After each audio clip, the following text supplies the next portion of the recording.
கரூர் விவகாரத்தில் விஜய் குற்றம் சாட்டப்பட்டவர் என திமுக கூறியதற்கு நீதிபதி எதிர்ப்பு தெரிவித்திருக்கிறார். தங்களுக்கு தெரியாத சட்டம் ஒன்றும் இல்லை. அதில் எந்த சட்டம் சிறந்த சட்டமோ அதை தாங்களே தேர்ந்தெடுத்து இந்த குற்றவாளிக்கு தக்க தண்டனை வழங்குமாறு தாழ்மையை கேட்டுக்கொள்கிறேன். உங்கள் சண்டைகளை நீதிமன்றத்துக்கு வெளியே வைத்துக் கொள்ளுங்கள் என்றிருக்கின்றனர் உச்சநீதிமன்ற நீதிபதிகள். இத பாருங்க தம்பி, இது கோர்ட் ப்ரொசீடிங்ஸ். உங்க ஊர்ல நடக்கிற சொம்பு பஞ்சாயத்து கிடையாது. இந்த வழக்கில் விஜய் குற்றம் சாட்டப்பட்டவர் இல்லையே என்றிருக்கிறார் நீதிபதி. ஐயோ, எனக்கு ஒண்ணுமே புரியலையே. ஒரு முதலமைச்சரை எஃப்ஐஆர் பேர் அவர் பேர்ல எஃப்ஐஆர்ல ஒரு நேமே இல்ல அந்த வழக்குல அவர் இந்த ஊருக்கு போக கூடாதுன்னு சொல்றதுக்கு யாருக்கும் அதிகாரம் கிடையாது. நீங்க எப்படி அதை கேட்கலாம் அப்படின்னு தான் கேட்டிருக்க நீதிமன்றம். முதலில் வழக்கை முழுமையாக படித்து தெரிந்து கொண்டு வந்து தகுந்த மனுவை சமர்ப்பித்து நிவாரணம் கோருங்கள். மனுவை தள்ளுபடி செய்ய நீதிபதிகள் முற்பட்ட நிலையில் டிஸ்மிஸ் பண்ண போறேன் எப்படி வசதி இல்ல நாங்களே வாபஸ் ஆக்சுவலா நீ பெட்டிஷன் டிஸ்மிஸ் ஆயிருக்கு. அதான் உண்மை. திமுக தரப்பு வழக்கறிஞர் ரஞ்சித் குமார், நாங்க வித்ட்ரா பண்ணிக்கிறோம், இந்த ஸ்பீச்சுக்கு மட்டும் நீங்க ஏதாவது சொல்லுங்க, வித்ட்ரானா வித்ட்ராயலோட நிறுத்துங்க, நீங்க என்ன வேணாலும் பேசுங்க, நாங்க டிஸ்மிஸ் தான் பண்ண போறோம். ஐயா, மனுவை வேறு சட்ட வழிமுறைகள் மூலம் அணுகுகிறோம் என்று அனுமதி பெற்று மனுவை திரும்ப பெற்றுக் கொள்வதாக தெரிவித்தார். அப்படின்னு சொன்னா இல்லைங்க வித்ட்ரா பண்ணிக்கிறான், டிஸ்மிஸ்ட் அஸ் வித்ட்ரான் அப்படின்ட்டு முடிஞ்சு போச்சு. திமுக ஆட்சி காலத்தில் கரூருக்கு செல்ல விடாமல் விஜயை தடுத்த திமுக இப்போது நீதிமன்றத்தின் மூலம் தடுக்க முயற்சிப்பதாக அமைச்சர் CTR நிர்மல்குமார் குற்றம் சாட்டியுள்ளார். இன்னைக்கு முதல்வராக இருக்கும் பொழுதே அவரை கரூருக்கு செல்ல விடாமல் என்ன செய்யணுமோ அதை அவங்க உடனே செய்யறாங்க. நாங்கள் அப்போ முதல்வராக இல்லாத பொழுது போன வருஷம் எப்படி இருந்துக்கும் நீங்க யோசிச்சு பாருங்க. அந்த ஒரு மாசத்துல பல முயற்சிகள் செஞ்சோம். கரூருக்கு முதல்வர் போறனால் என்ன பிரச்சனை? ஆஹா, சூனா போனா ஒவ்வொருத்தருக்கு வேகத்தை பார்த்தோம்னா அவன் அருமை வறுமைக்கு ஆபத்து வந்துடும் போல் இருக்கடா. என்ன பயம், என்ன பிரச்சனை? இப்ப திமுக இதுல என்ன பிரச்சனை? நீங்க அரசாக இருந்தீங்க விட்டுருங்க, இப்ப திமுக கட்சியா உங்களுக்கு என்ன பிரச்சனை? என்ன பிரச்சனை உனக்கு? என்ன பிரச்சனை திருத்திட்டு கேக்குற? முதல்வர் கரூருக்கு போவதனால் திமுகவிற்கும் கட்சியினருக்கு என்ன பிரச்சனை? உடனடியா பெட்டிஷன் ஃபைல் பண்ற அளவுக்கு என்ன பிரச்சனை?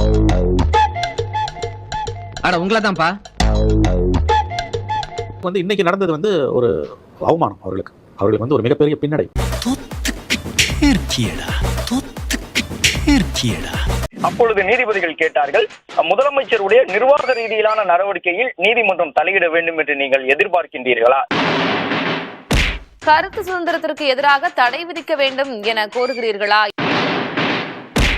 விஜய் குற்றம் சாட்டப்பட்ட நபராக சேர்க்கப்படவில்லை, எனவே தயவு செய்து ஆவணங்களை சரியாக படித்து விட்டு நீதிமன்றத்தில் பேசுங்கள் என்று நீதிபதிகள் கடும் எதிர்வினை ஆற்றி இருக்கின்றார்கள். பிழை இல்லாம திருச்சி எழுதி எடுத்துட்டாங்க.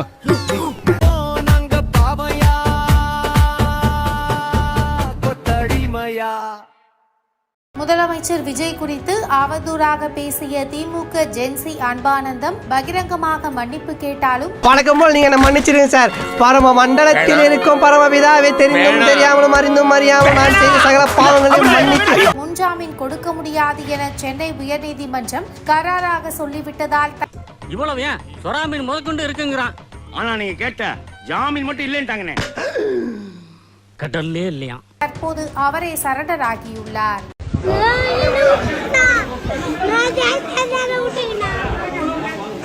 ஒன்னும் பண்ண மாட்டாங்கடா, கார்ல இட்டுன்னு போவாங்க.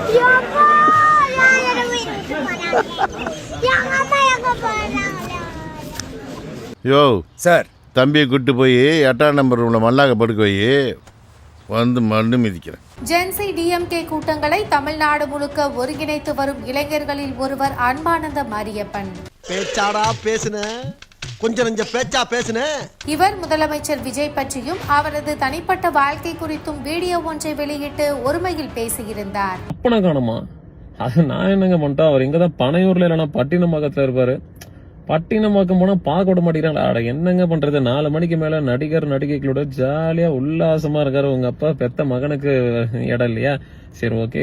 நடிகை த்ரிஷா விஜயின் மகன் சஞ்சய் பற்றி பேசிய நிலையில் முதல்வரை அரசியல் ரீதியாக விமர்சிக்கலாம், ஆனால் அவரின் தனிப்பட்ட வாழ்க்கை குறித்து விமர்சிப்பது தவறு என்று கடும் கண்டனம் கிளம்பியது. வயசாகுது உனக்கு, பெரியவன் நான் கெட்ட வார்த்தையெல்லாம் பேசுறேன், சொல் தெளிய உங்க அப்பா. ஆனா தப்பு. இந்த விவகாரம் தொடர்பாக அன்பானந்தனை போலீசார் கைது செய்ய முயன்றனர். உன்னை அரெஸ்ட் பண்ண போலீஸ் அங்க நிக்கி ஓடிரல. நாம பாக்காத போலீஸ் நம்ம பாக்காத. ஏன் சார், ஏன் உன்னை பையன் கொலை பண்ணிட்டு போல, கொள்ளடிக்கல, எதுவுமே அவன் யாரும் ஏமாத்தல. அவன் இந்த தமிழ் இனத்துக்காக தான் அவன் பேசினான். தமிழ்நாட்டு மக்களுக்காக தான் பேசுனான்.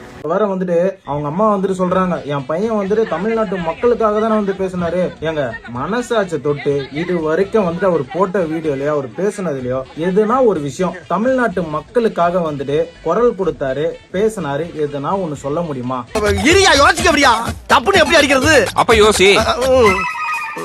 பேசினது எல்லாமே எங்க வந்து மு.க. ஸ்டாலின், எங்க வந்து உதய அண்ணன், எங்க டிஎம்கே, எங்க ஆலமரம் இப்படின்னு சொல்லி டிஎம்கேக்கு எவ்வளவு சொம்பு அடிக்க முடியுமோ, எவ்வளவு வந்துட்டு வாழடி வாழையா வந்து நாங்க இருக்கோம், நாங்க எவ்வளவு பொத்தா இருக்கோம்ன்றத மட்டும்தான் இது வரைக்கும் பேசி இருந்திருக்காரு. உதயனா தம்பி நானா ஏன் முன்னால அப்பெல்லாம் பேசாதனா நீ? இது வரைக்கும் தமிழ்நாட்டு மக்களுக்காக அவர் வந்து பேசுனதே கிடையாது. ஆனா அங்க கோர்ட்டுக்கு போற வழியில அவங்க அம்மா பேசுறது வந்து பாத்தீங்கன்னா, என் பையன் வந்து தமிழ்நாட்டு மக்களுக்காக தான் வந்து பேசினா, தமிழ்நாட்டு மக்களுக்காக உயிரே கொடுக்க வந்து நினைக்கிறான் அப்படின்ற மாதிரி ஒரு சிம்பத்தி வந்து கிரியேட் பண்றாங்க. வந்து பாருங்க, அம்மா பேசும்போது தான் எனக்கு ஒரு வார்த்தை எனக்கு புரிஞ்சது. என்னன்னா, ஒரு புள்ள வந்து தப்பு பண்றானா அந்த தாய் தான் வந்து கண்டிக்கணும்.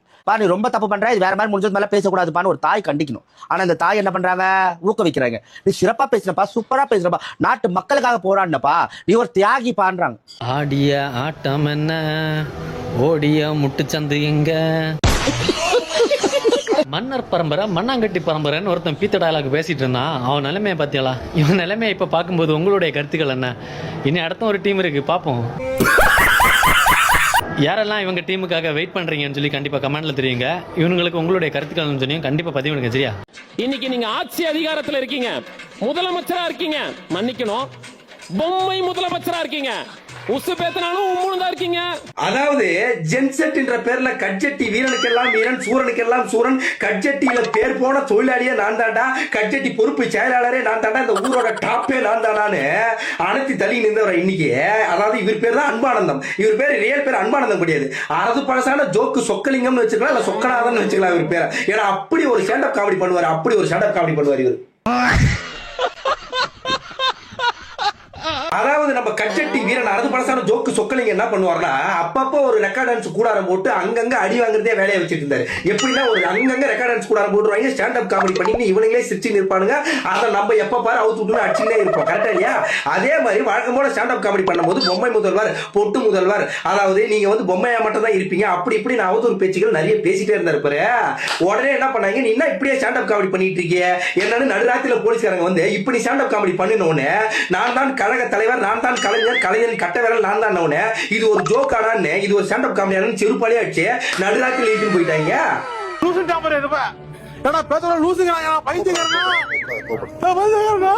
இப்போ ஒண்ணு இல்ல, நான் ஒண்ணு சொல்றேன் பாருங்க, அதை அப்படியே வந்து அச்சு பிசுறாம அனுப்புவா பாருங்க. அதாவது என்ன 2 நாள்ல ஜெயில போட்டா எங்க கழகத்தின் கட்ட விரலை வந்து ஆட்ட கூட முடியாது, ஆட்ட கூட.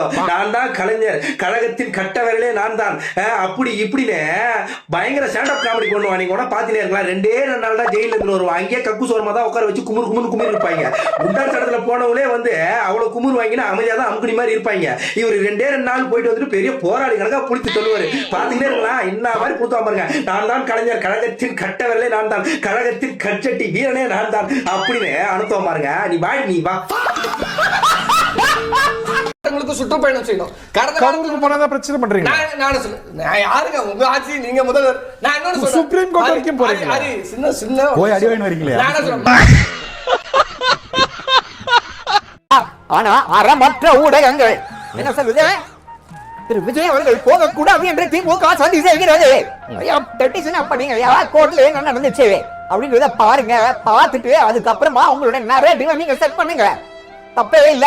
ஆனா இப்படி பொய்யாக விஜய் போகக்கூடாது என்று திமுக மனு தாக்கல் செய்தது உச்ச நீதிமன்றம் அதை தள்ளுபடி செய்து விட்டது அப்படின்னா என்ன நியாயம் இதெல்லாம் கேட்கிறேன். சரி, அப்போ உச்ச நீதிமன்றம் இன்னைக்கு கரூர் சம்பவம் தொடர்பாக முதலமைச்சர் விஜய் உள்ளிட்டோர் பேச தடை விதிக்க வேண்டும் என்றால் அவர்களின் பேச்சு சுதந்திரத்தை நீதிமன்றம் கட்டுப்படுத்த வேண்டும் என்று விரும்புகிறீர்களா அப்படின்னு நீங்க வந்து ஒரு முக்கியமான கேள்வி கேட்டீங்க. அழுதுக்கு இருக்க நீ